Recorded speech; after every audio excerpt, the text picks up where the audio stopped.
యొక్క వామన జయంతి రోజు ఏమిటి దీని యొక్క ప్రాశస్త్యం అంటే, బలిచక్రవర్తి స్వర్గలోకంలో ఉన్నటువంటి దేవతలందరినీ ఇబ్బంది పెట్టి అక్కడి వారినందరూ అక్కడ ఉన్నటువంటి స్థలాన్నంతా కూడాను ఆక్రమించుకొని చక్కగా రాజ్య పరిపాలన సాగిస్తున్నాడు.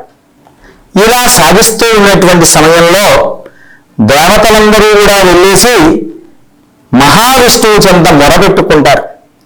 మొరపెట్టుకుంటే మహావిష్ణువు చెప్తాడు కదా, నేను దశావతారాల్లో 8వ అవతారంగా వామనావతారంగా ఎత్తి అతన్ని ఆ దుష్టుణ్ణి నేను సంహరింపచేస్తాను అని చెప్పేపాటికి అలా బలిచక్రవర్తి ఆయన యాగాన్ని చేస్తున్న సమయంలో ఆ యాగానికి విశిష్టమైనటువంటి అతిథిగా ఆ యొక్క వామనుడు వస్తాడు.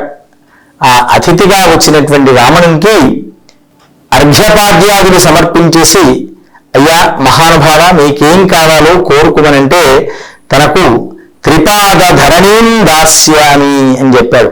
3 అడుగుల యొక్క ధరణి భూమిని ఇవ్వండి అని చెప్పేపాటికి అప్పుడు ఆ విధంగా 3 అడుగుల ధరణిని ఇవ్వడం వల్ల ఆ 3 అడుగుల నుండి ముల్లోకాలు పాతాళానికి అతన్ని పంపించేశాడు.